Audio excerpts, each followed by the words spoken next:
This video was created during the 2023 WGA and SAG strikes. Without the labor of the writers and actors currently on strike, Ahsoka wouldn't exist. Learn more about the strike at the link in the description.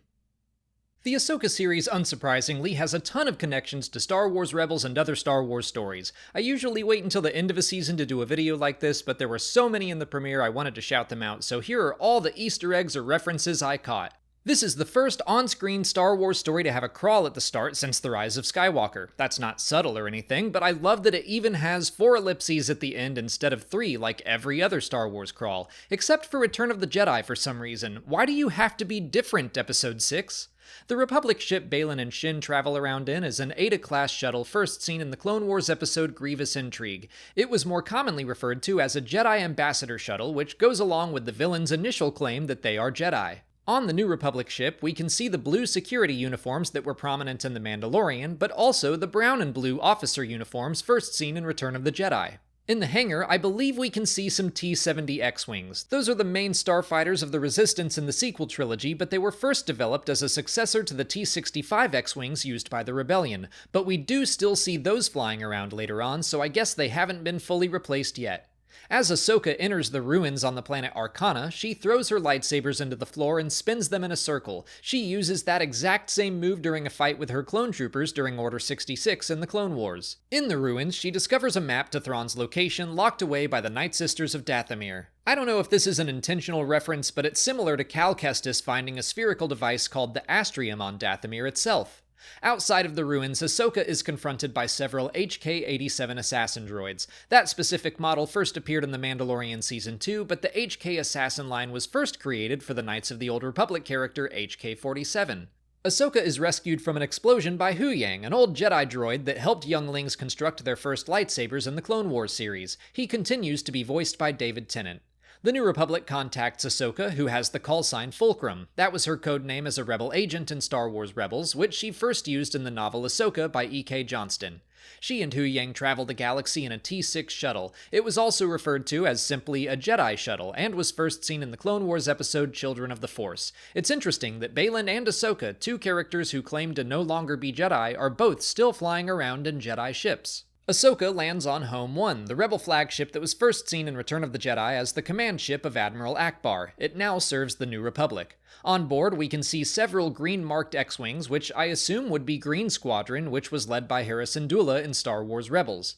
Speaking of Hera, there she is in the flesh. She was one of the main characters of Star Wars Rebels, and we see her rise from the leader of a small rebel cell to a full-fledged general in the Rebel Alliance. We can also hear her name over the intercom on Yavin 4 in Rogue One, and see her ship the Ghost at the battles of Scarif and Exegol. She, Ahsoka, and Huyang meet in Home 1's briefing room, which was where we saw Mon Mothma, Admiral Ackbar, and Crix Madine lay out the plan for the Battle of Endor in Return of the Jedi.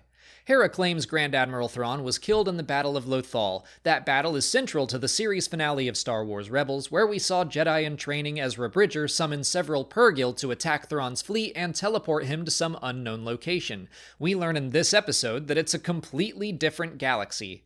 Later, we see Lothal's capital city, which was a location seen throughout Star Wars Rebels as Ezra Bridger's homeworld. Thanks to his actions exiling himself and Thrawn, the planet is liberated, and the anniversary of that battle is being celebrated in the episode. Governor of Lothal, Ryder Azadi, leads the celebration. He was a fugitive of the Empire and allied himself with Ezra and the rest of the crew of the Ghost to liberate Lothal. He is played by Clancy Brown, who voiced the character in Star Wars Rebels. He also played Burg, the Deveronian in the Mandalorian episode The Prisoner, and he voiced Savage Opress in the Clone Wars and an Inquisitor in Tales of the Jedi. With Sabine missing from the celebration, Ryder asks Senator Jai Kell to give an impromptu speech. He was another Rebels character that we first meet in an Imperial Academy training to become a stormtrooper. Ezra is undercover there and learns Kell is Force-sensitive, which makes him a target for the Empire. He helps Jai go into hiding with his family, but years later, Kell re-emerges to help Ryder liberate the planet.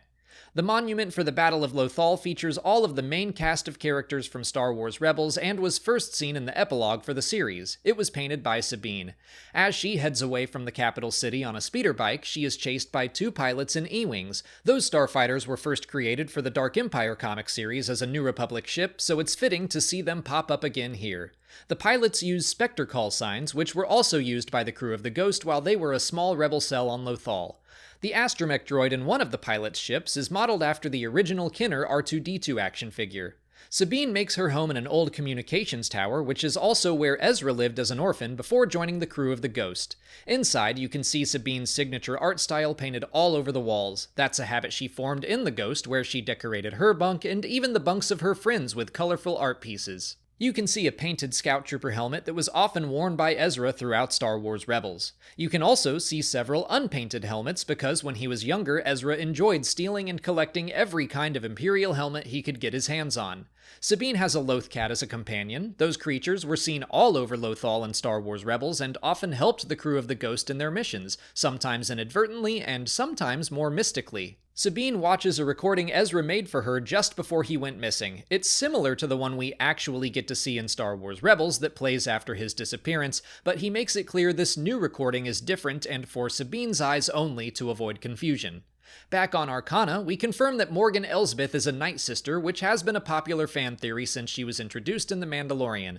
The Night Sisters of Dathomir were witches that harnessed the dark side of the Force through magic. They were first created for the book The Courtship of Princess Leia, and were later brought into the Clone Wars. The ruins Ahsoka saw earlier have faint remains of red paint on them, and the robes and headpieces look similar to the leader of the Night Sisters in the Clone Wars, Mother Talzin. The planet Arcana is new to Star Wars, but the definition of that word is fitting, meaning deep secret or mystery. In Dungeons & Dragons, Arcana is connected to lore about spells, magic items, and so on. Here we can see more clearly that Shin has a Padawan braid, cementing her position as a Padawan of sorts to Baylan, but also showing that he seems to be holding on to at least some of the traditions of the Jedi Order to which he once belonged. The shot of Ahsoka's shuttle, flanked by X-Wings as they fly over Lothal, is directly lifted from the epilogue of Star Wars Rebels. There are some changes to the sequence, but I think that's for a good reason, but I'll explain that in a future video.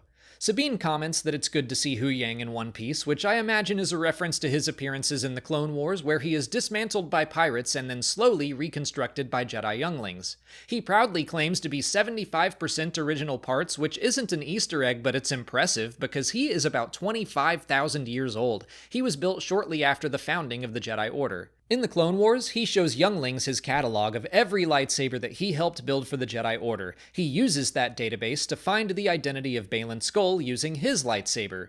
Shin's probe droid spying on Sabine and then reporting back to its Dark Master is very similar to Darth Maul's hunt for Queen Amidala on Tatooine in The Phantom Menace. Sabine wields Ezra's lightsaber against Shin, which he left behind before confronting Grand Admiral Thrawn and sending them both into exile. Sabine is stabbed in the duel and wakes up in a hospital being tended to by a 2-1B medical droid. That model was first seen taking care of Luke after the Wampa attack in The Empire Strikes Back. On the planet Cetos, we see Morgan Elsbeth arrive, flanked by the same kind of soldiers we saw guarding her on the planet Corvus in The Mandalorian Season 2. She activates a star map to find Thrawn's location, and it is very similar to other ancient star maps we have seen in Star Wars, specifically in the video game Knights of the Old Republic. Thrawn's location is circled by some crude depictions of Purrgil, the creatures that took Thrawn and Ezra to this other galaxy at the end of Star Wars Rebels. Ahsoka and Hera travel to Corellia to investigate Morgan's old factories. That planet is well known as a producer of starships as far back as A New Hope. It was the homeworld of Han Solo, as seen in Solo, a Star Wars story. Back then, we could see it falling into pollution and decay under the Galactic Empire. It seems to have recovered a bit since the New Republic took over. The same could be seen on Lothal, which suffered heavily under the Empire, but is now clean and beautiful once again. Back in the hospital, Huyang notes the modification Sabine made to Ezra's lightsaber. She added prongs to the emitter, which might make it safer for her to wield with her lack of ability in the Force, but it also lines up with the fact that she would paint and modify her friends' gear all the time in Star Wars Rebels, often without their permission. The Corellian businessman Min Weaver explains how they are dismantling Imperial ships to repurpose them for the New Republic fleet. This is exactly how the New Republic capital ship the Starhawk was created in the Aftermath trilogy of books, and we can witness their construction firsthand in the game Star Wars Squadrons. The necessity of using ex-Imperials in key positions of the New Republic is consistent with books that take place in the New Republic era, like the Alphabet Squadron trilogy by Alexander Freed and Last Shot by Daniel Jose Older.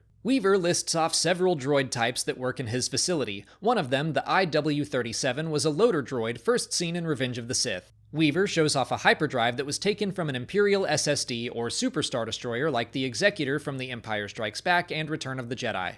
As the hyperdrive is stolen, Hera gives chase in her shuttle, the Phantom II. The Ghost's original shuttle, the Phantom, was lost during a mission to steal Y-Wings from an Imperial salvage yard. It was replaced with the Phantom II, a Sheathipede-class transport. That kind of ship was used by the Trade Federation in the prequel films, The Clone Wars, and more. Hera's astromech, Chopper, assists Hera during the chase. He was a veteran of the Clone Wars and has been at Hera's side since she repaired him as a young girl. He can be briefly seen rolling through the background of Rogue One on Yavin 4. He is voiced by Dave Filoni. Meanwhile, Ahsoka fights Marok, who is never referred to as an Inquisitor, but StarWars.com has already confirmed that he was once part of the Inquisitorius. His armor and double-bladed lightsaber match the aesthetic of his former peers. The police gunships on Corellia are the same model that have been seen throughout the Clone Wars, Reign of the Empire, and New Republic eras. They're old models, but I guess they still get the job done. Back on Lothal, Sabine takes her Mandalorian armor out and cuts her hair. The way she cuts her hair mirrors a character from Rebels named Kanan, who goes through the same ritual before a mission to rescue Hera. The scene where Sabine and Ahsoka reunite in front of the Battle of Lothal Monument is a near shot-for-shot recreation of the final scene from Star Wars Rebels. Again, there are some changes, most obviously the color of Ahsoka's cloak. Like I said before, I think there's a good reason for that, which I'll go into in another video. The stolen hyperdrive is traced to the Denab system, where Cetos is located. That's a pretty obscure location in Star Wars, only appearing in the Legends Essential Atlas reference book. The Eye of Sion ship, or device that orbits Cetos, looks an awful lot like a giant hyperdrive ring. In Attack of the Clones and the Clone Wars, they were used to transport ships that had no hyperdrive through hyperspace. The credits for the series feature visuals similar to the star map we saw earlier, but also feels very reminiscent of the World Between Worlds, a mystical location from Star Wars Rebels that exists outside of time and space. Elsbeth will probably use the Eye of Sion device to reach Thrawn, but I think Ahsoka and Sabine might find a more supernatural way to get there. The name of the ship might refer to Darth Sion from Star Wars Legends. I think that's unlikely right now, but it might be a simple tip of the hat to the Sith Lord. The runes in the credits translate to several known planets in Star Wars. I'm going to do a video digging into them further, but we have Arcana, Lothal, Garel, Mandalore, Dathomir, Yavin, Corellia, Duro, Cato Nemoidia, Pisana, Coruscant, and Cetos. As well as some new worlds, but check out tomorrow's video to learn more about them. The music during the credits and throughout both episodes feature Ahsoka's theme and Sabine's theme, which are both great. Composer Kevin Kiner wrote the music for the Clone Wars and Star Wars Rebels, and I love that he has returned for the Ahsoka series. And that's everything I caught in the first 2 episodes of Ahsoka.